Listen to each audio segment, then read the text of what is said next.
This is Moneyline Mania with Chaz and the crew.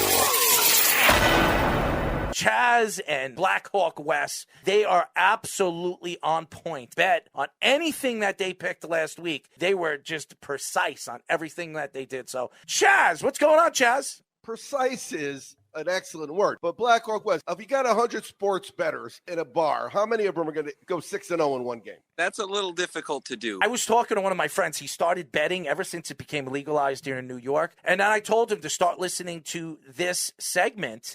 And last week he listened to the segment, and he made almost $1,000 off of your picks. That's what makes it all worthwhile.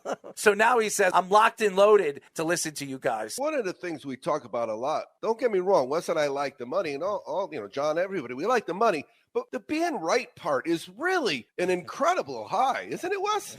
We're humans. We have egos. We love to win. We love to be right. The money is just a byproduct of how good it feels to win and be right and stroke that ego. Stroking is the perfect word.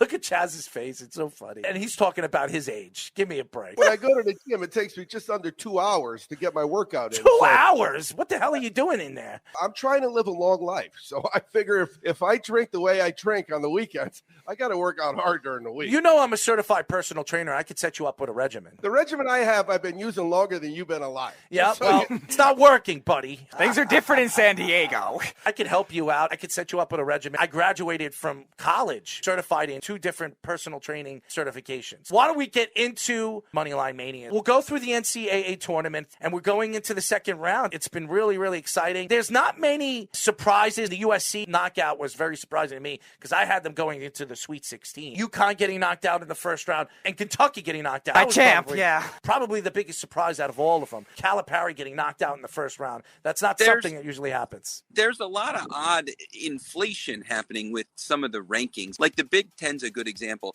You know, Iowa comes out and does what they did in the tournament. So I think the reaction was, well, wait a minute, let's elevate Iowa's rankings. But wait, we can't forget about Illinois and Purdue and Ohio State. Illinois struggled yesterday. Illinois had a great regular season. They struggled yesterday. And as we talked about a couple weeks ago, like in the Big East, Nova had a rough regular season, and now they find themselves in a 2 seed. But really, the Big East was Providence all the way, and there's just this weird, odd inflation happening with the value on some of these teams. I got Nova winning the whole thing. I have a quick bracket story. So my sister is the reigning champion of her bracket in her company. She's the only girl. I think there's 39 guys, and it's because I gave her the plays, and she sent me a text that I got at dinner last night. After the first 2 days, she's in first place again. I haven't reached out to her. I'm going to send her back. Tell the guys to check out 103.9, and you'll do good on Sunday, too. I'm actually going to take a flyer. I don't bet on sports. I'm going to take a flyer on some of you guys' picks and see what I can get. Just me as a person,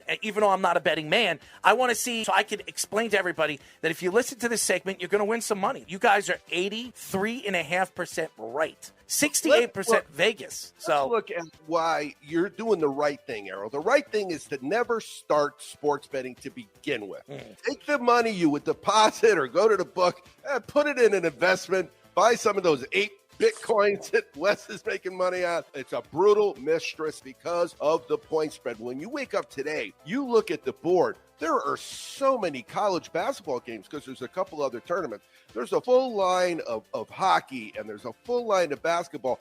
It is really mind-boggling, but you cannot bet them all. You have to pick and choose. You mentioned the USC game. What do we know about USC, Wes? They can shrink in odd spots. It's difficult to trust a Trojan in certain places. However, when they get down, we bet them, and yesterday I had them plus 7.5 money line. With that last shot almost went in, I had them like 2.67 money line. What we found with these teams, they do what they do, and that's what they do. When USC falls behind, it's like the first 13 minutes of the game. Yep. They just don't show up, and then they kick it into gear. Sunday's games, you really have to pay attention to what happened Thursday, Friday, and Saturday in those conferences, because it allows you to then justify, was the conference tournaments for these various conferences, was it really an outlier or was it status quo? And that's really going to make a difference because the point spreads are going to get tighter and the games are going to get closer as we move with less teams. You bring up a good point. Providence was a -2 point favorite, and now they're -3 again. And that's purely because of their early exit in the conference tournament. True basketball fans are watching the whole season. The casual fan begins with the madness in the conference tournaments. And the just pick a cool jersey fan, well, there's a lot of those where the spreads just don't seem right. And it's all because of what we just saw. Look at the Gonzaga spread right now. That is purely because of the slow start that they got off to a couple days ago. When you watch the bracket in March Madness, you would expect there would be surprises. In Kentucky, UConn, and USC, we expected Arizona to move on. They did. Gonzaga to move on. They did. Kansas to move on. They did. So we expect all these teams to move on, especially the number one seeds. Moving on to the second rounds, that's where you're going to see some of these surprise games. I have a strong opinion on Memphis Gonzaga. Go ahead. That's going to be tipping off as this show is airing later on this evening. Gonzaga has been a cash register all year. Gonzaga, to me, feels very 2014 Oregon Ducks football. They cover spreads. They put up big numbers. This is what I'm looking at with the game. Most people are going to be looking at, well, it's a 10-point spread. Memphis is going to cover it, or Gonzaga is going to cover it. I'm looking at it different. So I'm looking at it. Memphis has lost 10 games this year. In their 10 losses, they're averaging 66 points. Only 4 of those losses, they've gone over 70 points. So now you go to Gonzaga. They've only allowed 70 points in 10 out of 32 games that they've played this year. The Memphis team total is at 73.5. So my play on this game is not for Memphis, not for Gonzaga. I'm looking for Memphis under 73.5. In their losses, they average 66 points a game. Gonzaga is one of the best defensive teams in the nation. Got off to a very slow start this past couple days. I don't think that that's going to happen again. They're going to fix their problems, and I think that they're going to jump on Memphis early. I don't see Memphis going over the 73.5. Memphis under 73.5. Team totals in live action, probably 75% of my action right now. If I like something, I'll throw a couple ducats on it to start the game. But if I have a quarter unit on a game to start and it goes wrong, but I see what is right, Wisconsin was a fine example last night. I sat around. I didn't like the game. I waited till halftime. I took Wisconsin -4. Then they went down. I took them again -2.5, and I took them money line. I ended up cashing 3 tickets on a game that I didn't like to begin with. If you like somebody like you like a Gonzaga, that's our 6betsagame.com program where you bet Gonzaga, the team total over for Gonzaga. You bet the team total under for the loser. You do it for the first half and you do it for the game. And sometimes you do it for the second half. You hit 6 bets. You go 6-0 in one game. Golly gee, you're going 6-0 in one game. It's kind of hard to have a bad day. Chaz, 25% of America on their bracket picked Gonzaga to win the whole thing. Number 5, Houston against number 4, Illinois. So what do we know, Wes? We know Illinois isn't Memphis. Now, that's an inside joke for most people, but Yep. Illinois isn't Memphis. And that's the only team that Houston struggles with is Memphis. Houston 69+ in 9 of 10. They're 8-1 against the spread. Illinois is in Memphis. They're 2-8 against the spread. In their last 4, they've scored 63 or less in 3 of 4. I'm not going to stop with Houston because I got Houston on open parlays. Yeah, I got Houston too. I think Houston can absolutely make the Sweet 16. It really depends on their offensive side of the ball. When they're a hot offensive team, you saw in round 1, when they could score in buckets. And they could score 10 points right in a row. So defensively worries me about Houston. As we saw Gonzaga, as we see Arizona, these are highly profiled offensive teams. But as you move further in the tournament, you need to play defense if you expect to win a championship. My play on Houston, I really like them in this spot. Illinois struggled with Chattanooga. Houston, if you go back to the most recent Memphis loss, nobody's been within 14 of them ever since that game. I don't think that this is going to stop. Houston is by far the better team, and it's Houston's defense.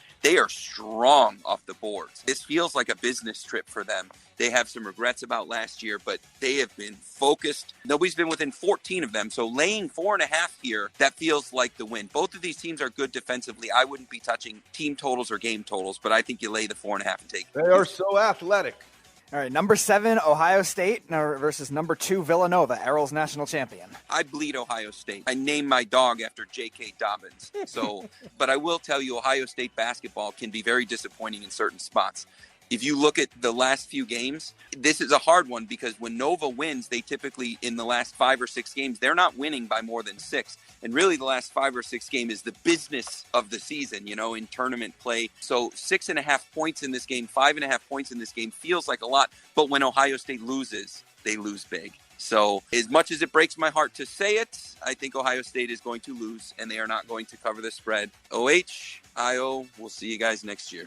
You got an opinion, Errol? Yeah, I got Villanova. If Villanova is my champion, I didn't think Ohio State was going to get out of the first round. I thought Loyola was going to win, and Ohio played very, very well. And they didn't just beat them. They torched them in the second half of the game. I thought the game was very, very close going into the second half, and then Ohio State played very good defensively and really just shut down Loyola's offense. So I expect this game to be a little bit different. Villanova's a very good defensive team. I think they're going to be able to shut down Ohio State's offense. They're not going to be able to score, and they're not going to be able to out-rebound a very big front three of Villanova. I expect Villanova to win and win big in this game. Ohio State has scored less points every single game in their last 4, and as you know, those were pretty 4 important games. They did cover their last game. Before that, they're 1-4 against the spread. But here's the thing. Loyola of Chicago shot 26% from the field. Guess what Villanova ain't going to shoot? It ain't going to be 26%. Errol, you know I have Villanova as well, right? Yes. Oh, you have Villanova winning the whole thing? I'm working with PropSwap, and they allow a secondary market for tickets. So I had Johnny D in Vegas put in a ticket. I got $29.75 on Villanova at the Rio for 17-1. And people said, why did you do $29.75? I said, because all I had left in my online account that I wanted to shut out was $29.75. So I bet $29.75 online, and I got $29.75 bet in Vegas. It was 17-1. And if they win tomorrow, it's not going to be 17-1. The hardest part of this bracket for them is Tennessee, if they have to play Tennessee. If they beat Tennessee, I think they're going to be positioned very, very well to face Arizona. I think Villanova's defense is going to be able to shut Arizona's offense out. I think Villanova is quietly, to me, a top 3 defense in this tournament. They've gotten better and better as the season progressed. So I think Villanova is going to be a shutdown defense throughout this tournament. If Villanova does win, check their odds. Because if their odds are still fairly high Monday morning, go to PropSwap. I'll be selling that ticket.